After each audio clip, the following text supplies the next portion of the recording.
میں فیصل آباد سے کوئی 20-25 کلومیٹر دور ایک ریموٹ گاؤں میں پیدا ہوا. وہاں پر میں ٹاٹ سکول پہ 5ویں جماعت تک پڑھا. سکول کا ایک ہی کمرہ تھا, 5 جماعتیں تھیں, 3 استاد تھے. وہ بانٹ بانٹ کے کلاسیں پڑھاتے تھے. جس طریقے سے سورج موو ہوتا تھا اس طریقے سے ہماری کلاس بھی اس درخت کے نیچے موو ہوتی تھی, کیونکہ درخت کے سائے کے نیچے پڑھتے تھے. اپنی اپنی بوری لے کے رکھ کے پڑھتے تھے. وہ اینکر صاحب ایچیسن میں پڑھتے تھے تو میں ان کو بتاؤں کہ مڈل کلاس کیا ہوتی. بھائی میں تو مڈل کلاس سے بھی نہیں ہوں.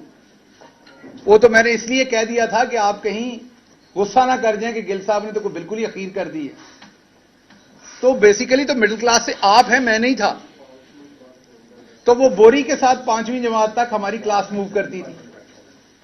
پھر ہم ہائی اسکول گئے جو گاؤں سے کوئی 3-4 کلومیٹر دور تھا. ہمیں لگا وہاں پر ہم بھی شہر جیسے اسکول میں بیٹھیں گے.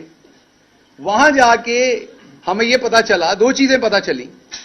ایک تو یہ پتا چلا کہ وہاں بھی 6ٹھی جماعت سے لے کے 8ویں جماعت تک ٹاٹ پہ ہی بیٹھنا ہے. اچھا, لیکن وہاں فرق ایک تھا. 5ویں تک گھر سے اپنی بوری لے کے جاتے تھے, 6ٹھی 7ویں 8ویں وہاں ٹاٹ موجود تھا تو بوری بستے میں نہیں ڈالنی پڑتی تھی. تو یہ فرق تھا, یہ ترقی ہو گئی تھی. اس کے بعد یہ بھی پتا چلا کہ پہلی دفعہ انگریزی سیکھنی ہے. اے کیا ہوتا ہے, بی کیا ہوتا ہے, سی کیا ہوتا ہے, یہ 6ٹھی جماعت میں پتا چلا. اور یہ پتا چلا جب بڑی اے بی سی لکھنا سیکھ لی کہ ایک اس کی چھوٹی بہن بھی ہے. جیسے بڑی مریم باجی ہیں ایسے کہ چھوٹی مریم باجی بھی ہیں. بڑی اے بی سی اگر آپ نے سیکھ بھی لی تو چھوٹی اے بی سی بھی لکھنی سیکھنی پڑنی ہے. وہ بڑی مصیبت تھی. اس میں پتا چلا 4 لائنیں ہیں, ان کے درمیان میں کوئی لفظ اوپر لکھنا ہے کوئی نیچے. تو ڈنڈے پڑتے تھے سردیوں میں. تو میری ان کو گزارش ہے جو دوست سمجھتے ہیں کہ مڈل کلاس کیا ہوتی ہے, تو میں اب آپ کے یوٹیوب کے لائکس اور ویوز تو میرے بڑھانے کا ٹھیکہ نہیں ہے, تو میں تو آپ کے ساتھ نہیں آ سکتا. آپ کسی اور بندے کو انٹرویو کر لیں جو ٹاٹ والے اسکول پہ پڑھا ہے, تاکہ آپ کو پتا چلے کہ مڈل کلاس ہوتی کیا ہے.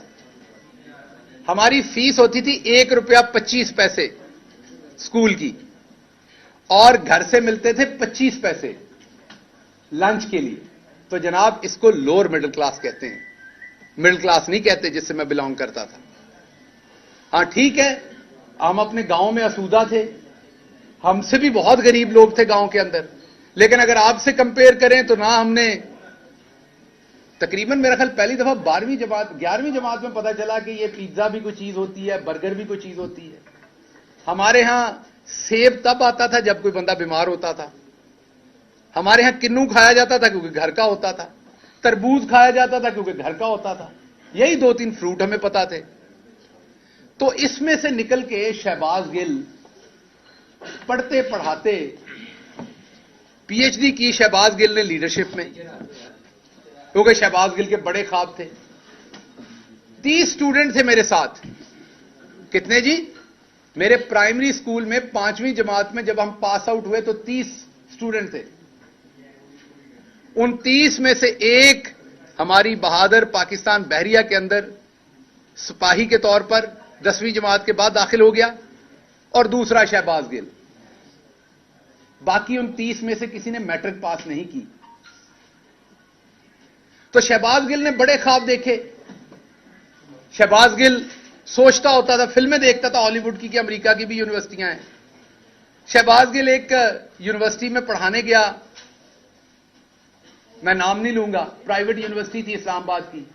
انہوں نے میرا انٹرویو لیا. انٹرویو میں میں نمبر 1 آیا. وہ ابھی بھی پروفیسر صاحب ہیں, ایک یونیورسٹی کے وائس چانسلر ہیں. بعد میں میری ان سے بڑی دوستی بنی, لیکن ان کو کسی کی سفارش تھی تو انہیں وہ بندہ سلیکٹ کرنا پڑا. تو میرا دوست جو مجھے ساتھ لے کے گیا تھا وہ مجھے باہر پوچھتا ہے کہ نہیں بات بنی. میں نے کہا نہیں, یونیورسٹی بہت چھوٹی ہے, مجھے ایسی یونیورسٹی میں پڑھانا ہے جس کے کوریڈور لمبے ہوں تاکہ میرا کوٹ اڑے جب میں اس میں چلوں. تو یہ رانا صاحب ہائی کورٹ میں چلتے ہیں نا, تو ان کے کوٹ اڑتے ہیں. تو میں نے فلموں میں دیکھا تھا کہ پروفیسرز کے کوٹ ہوتے ہیں, وہ پہنتے ہیں اور وہ کوٹ اڑتے ہیں. تو وہ خواب دیکھتا تھا میں پی ایچ ڈی کی لیڈرشپ میں اپنے پیسوں سے, کسی اسکالرشپ کے بغیر. پوسٹ ڈاکٹریٹ کرنے کے لیے حکومت پاکستان نے اسکالرشپ دیا. زرداری صاحب بیٹھے ہوئے تھے اس ٹائم. انہوں نے کہا سیلاب آ گیا, پیسے ختم ہو گئے, گل صاحب تو انہوں کوئی پیسہ نہیں دینا. سو اپنی چیزیں بیچ کے, اپنی پراپرٹی بیچ کے میں پوسٹ ڈاکٹریٹ کرنے کے لیے امریکہ چلا گیا. امریکہ کی دوسری بڑی university university of Illinois اربانا champagne اور پورے امریکہ میں انٹرنیشنل سٹوڈنٹس ہوسٹ کرنے والی جس یونیورسٹی میں انٹرنیشنل سٹوڈنٹ پورے امریکہ میں سب سے زیادہ ہیں وہ یونیورسٹی ہے. جس یونیورسٹی میں نے پڑھنے کا خواب نہیں دیکھا تھا, اللہ رب العزت نے کرم کیا اور ٹاٹ سکول والا بچہ وہاں پر 30 سال کی عمر میں پروفیسر بن گیا. پڑھانا شروع ہوا تو ہم لوور مڈل کلاس سے مڈل کلاس میں آ گئے اور میں پہنچا. میں نے امریکہ میں, یہ رانجھا صاحب بیٹھے ہوئے یہ بتائیں گے, امریکہ میں جا کے ڈاکٹرز تو ہمارے سیٹل ہو جاتے ہیں, ٹیکنیکل ایجوکیشن وہ بھی بہت بڑی بات ہے, چھوٹی بات نہیں ہے. لیکن امریکہ میں پاکستانی پڑھا ہوا پروفیسر آپ ڈھونڈ کے دکھا دیں مجھے. اشرافیہ کا بچہ تو ہوگا امریکہ کی کسی یونیورسٹی میں پڑھاتا, کسی غریب آدمی کا بچہ آپ کو ایک آدھی ملے گا امریکہ کی یونیورسٹیوں میں, اور وہ بھی امریکہ کی ٹاپ یونیورسٹی کے اندر. میں نے اپنے خواب دیکھے, میں نے اپنے خوابوں کے لیے محنت کی, میں اپنے خوابوں کے لیے رات دن جاگا, میری فیملی میرے ساتھ کھڑی ہوئی, میں نے اپنے خواب جیے. اس کے بعد میں نے ایک اور خواب دیکھا. میں نے خواب دیکھا کہ پاکستان کو ہم نے بدلنا ہے, میرے جیسے لوگوں کو آگے آنا ہے. حسن اور حسین کو ہمارے مسئلے نہیں پتا, وہ بس کی چھت پر بیٹھ کے نہیں گئے کبھی بھی بورڈ کا ایگزام دینے کے لیے. حسن اور حسین کو نہیں پتا کہ اگر آپ کا کالج میں میرٹ پہ داخلہ نہیں ہو رہا تو آپ نے دیہاتی کوٹے پہ کیسے داخلہ لینا ہے, وہ مجھے پتا ہے. اس لیے مجھے لگا کہ میرے جیسے بندے کو آنا چاہیے. مہربانی عمران خان کی کہ اس نے موقع دیا. میں نے امریکہ میں اپنی وہ تنخواہ جو آج شاید 60-70 لاکھ بنتی ہوگی ماہانہ, جب چھوڑ کے آیا تھا تو 35-40 لاکھ بنتی تھی, جو ایک میری طرح کے مڈل کلاس کا خواب ہو سکتا ہے. کہا جاتا ہے جو آپ کے فارم ہاؤس ہیں آپ کا وہ ہے, اور بھائی لوٹ کے نہیں, وہاں محنت سے کمایا تھا. جو کچھ بھی ہے, لوگ الزام تو پاکستان میں سب سیاستدانوں پہ لگتے ہیں اور وہ الزام کبھی پروو نہیں ہوتے. میرا آپ کو چیلنج ہے کہ میرے پہ اللہ کے کرم سے اذان ہو رہی ہے, الزام لگا کے دکھائیں کہ میں نے کرپشن کی ہے. اگر پارٹی کے 5 سب سے آپ آنےسٹ بندے نکالیں گے تو میں ان 5 میں ایک ہوں گا, اور اگر غلط کہہ رہا ہوں تو کوئی سامنے آئے اور الزام لگائے. پنجاب میں 1 سال رہا ہوں, فیڈرل میں 3 سال رہا ہوں, 2.5-3 سال. کوئی ایک آفیسر کھڑا ہو کے بتائے میں نے ایک ٹرانسفر, ایک پوسٹنگ, ایک سفارش کے لیے کسی کو فون کیا اپنی ذات کے لیے. اگر کوئی بزرگ آ گیا ہے, اگر کسی کے ساتھ ظلم ہو رہا ہے پولیس کی طرف سے, کسی صحافی کا مسئلہ ہے, تو بالکل وہ رفع عامہ کے لیے کیا. گرفتاریاں تو بہت ہوئیں, پرچے بھی بہت ہوئے. وحشی قسم کا جو میں بیان نہیں کر سکتا یہاں آپ کو, وہ تشدد صرف شہباز گل پہ, آواز بند صرف شہباز گل کی. 16 دن گھر والوں سے, دوستوں سے, کسی سے ملنے نہ دیا گیا, وہ صرف شہباز گل کو. عدالتوں میں ٹرائل چل رہے, تیزی سے یہاں 3 سال فرد جرم عائد نہیں ہوئی. میرے پہ 2 مہینے کے اندر فرد جرم عائد کرنی, جس میں سزائے موت ہے, جس میں عمر قید ہے. کیوں؟ کیونکہ میں اس اسماعیل گل کا پوترا ہوں جو لوور مڈل کلاس سے تھا, ان پڑھ تھا, وہاں سے اٹھ کے یہاں آ گیا تھا. اس کی یہ غلطی تھی. ہندوستان کے اندر یہی 124A جو دفعہ ہے, اس کے اوپر لوگوں کے اوپر مقدمات کیے گئے اور سب سے زیادہ مسلمانوں کو غداری کے جرم میں جیلوں میں ڈالا گیا. ہندوستان کی سپریم کورٹ نے آخر تنگ آ کے اس قانون کو انگریزوں کا کالا قانون کہہ کے بند کر دیا. آج ہندوستان کے اندر کسی کے اوپر اس دفعہ کے اوپر پرچے نہیں ہو سکتے, اور میرے اوپر 2 درجن غداری کے پرچے دے دیے. میں کہاں سے غدار ہوں؟ میرا باپ کہاں سے غدار ہے؟ میرا دادا کہاں سے غدار ہے؟ ہم اپنا سب کچھ چھوڑ کے اس ملک میں 2 دفعہ ہجرت کی ہم نے. میرا دادا سب کچھ چھوڑ کے آیا, مجھے موقع ملا, میں دنیا کے سب سے سپر پاور میں گیا, وہاں کی سب سے بڑی یونیورسٹی میں گیا, میں ٹاپ سیلری لے رہا تھا, اپنے سارے مٹیریل خواب جی سکتا تھا, سب کچھ چھوڑ کے, اپنی فیملی وہاں چھوڑ کے میں یہاں آیا. مجھے سب نے منع کیا. مجھے پچھتاوا نہیں ہے, میں اس کی قیمت دے سکتے, کیونکہ میں ان سے ڈرتا نہیں تھا. میں برابر کے جواب دیتا تھا, میرے اندر خوف نہیں تھا. میں ان وڈیروں کی اولاد کو برابر ٹی وی پہ ٹکرتا تھا. مجھے تب بھی دھمکیاں دی جاتی تھی. میں واحد ہوں پی ٹی آئی میں جس نے پی ٹی آئی کی حکومت میں آپ سب کے سامنے ہائی کورٹ میں کیس بھگتے, منہ پہ سیاہی ڈلوائی, انڈے کھائے, جوتے مارے گئے مجھے. میری اپنی حکومت, میرا اپنا چیف منسٹر, میری اپنی پولیس مجھے پروٹیکٹ نہیں کر سکی تب. کیوں؟ کیونکہ میں مڈل کلاس سے تھا. یہاں آپ کسی اور کی حکومت میں کسی شہزادے کو ہاتھ لگا کے دیکھیں، ایسی کی تیسی آپ کی. غریب کو تو ایسے اٹھاتے ہیں، غریب کو تو ایسے اٹھاتے ہیں، مڈل کلاس کے بندے کو تو ایسے اٹھاتے ہیں جیسے اس کا کوئی حق ہی نہیں ہے. ایف آئی آر دیتے ہیں، میں دیکھتا ہوں اس میں جو دفعات لگی ہوئی ہیں، اتنی تو جماعتیں نہیں میں نے پڑھی ساری زندگی میں جتنی آپ نے دفعات لگا دی میرے اوپر، اور میرے بیانوں کو اپنی مرضی سے توڑ مروڑ کر پیش کیا. آپ کہتے میں نے یہ گناہ نہیں کیا، نہیں آپ نے کیا ہے، زبردستی ہے آپ کے اوپر کہ آپ نے کیا ہے گناہ. اب کیا ہو رہا ہے؟ چھپا کے ایف آئی آر دی جا رہی ہیں. اگر میں پوائنٹ آؤٹ کرتا ہوں کہتے پارٹی چھوڑ رہا ہے.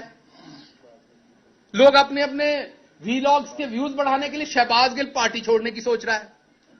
شہباز گل نے اپنا سب کچھ جلا دیا اس ملک کے لیے، عمران خان کے ساتھ ابھی بھی کھڑا ہے، پارٹی چھوڑنے کے لیے کھڑا ہے. سو اس لیے میں آج کی پریس کانفرنس میں جو سب سے امپورٹنٹ بات آپ سے کرنے جا رہا تھا وہ اب کرنے جا رہا ہوں. میرے اوپر ایک بلوچستان میں ایف آئی آر دی گئی جس کو ہم نے وہاں پر وکلا ہائر کیے. عام بندے کے لیے عام بات ہے، امیر آدمی کے گھر میں کوئی بیمار ہو جائے نا، عام بات ہے، ڈرائیور ہوتا ہے، مینیجر ہوتا ہے، ہاسپٹل فون ہو جاتا ہے، وہاں سب کچھ تیار ہو جاتا ہے. یہ پیچھے اسلم صاحب کھڑے ہیں، ان سے پوچھیں ہمارے جیسے فیملیوں میں جب کوئی بیمار ہوتا ہے تو کیا ہوتا ہے؟ پہلا فکر پہنتی ہے پیسے کتوں لے آنے نے. چلیں ٹھیک ہے، میں آپ لوگوں میں سے اسودہ ہو گیا امریکہ جانے میں، لیکن جانتا تو ہوں نا یہ سارے مسئلے. اسی طرح جب کیس بنتا ہے نا غریب آدمی پہ، مڈل کلاس پہ، تو اس کو پتا ہوتا ہے میں نے اس عدالت میں پہنچنا کیسے سکتا ہے.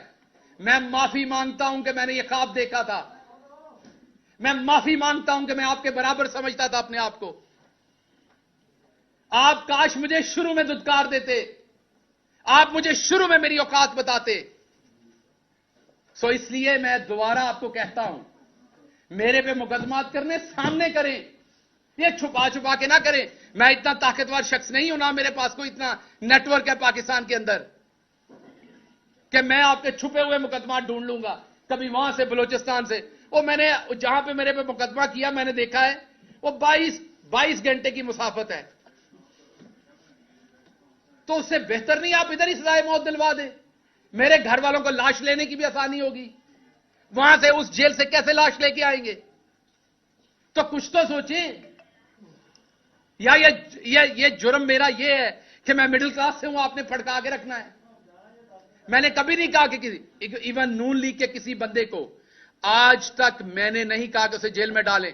میں مظفر گڑھ سے نکلا، ہماری حکومت تھی اس شام کو، میں نے کہا میں سب کو معاف کرتا ہوں. آپ کو میری پریس کانفرنس یاد ہوگی، مظفر گڑھ میں مجھے پکڑا گیا تھا، ہماری حکومت بن گئی تھی. میں نے کہا یہاں سے اعلان کرتا ہوں میری پارٹی کسی نون لیگ والے کو سیاسی مخالفت بیان بازی میں اندر کرے گی، میں خلاف کھڑا ہوں گا جا کے. ابھی بھی کہتا ہوں ہمیشہ خلاف کھڑا ہوں گا. ایک طرف کرپشن کرنے والے نواز شریف کے بیٹے کی تصویر لیک ہو گئی تھی، تصویر لیک ہو گئی تھی، کرسی پہ بیٹھے ساتھ ٹیشو پیپر کا ڈبہ بھی تھا، اور میری رات کے 2 بجے تشدد کر کے میرا یہ جبڑا توڑ کے تصویریں کھینچ کے مجھے ہیوملیٹ کرنے کے لیے ریلیز کی گئی، اس لیے کہ میں چودھری نذیر احمد گل کا بیٹا تھا، میں مڈل کلاس تھا، میرا کوئی رولا ڈالنے والا نہیں تھا.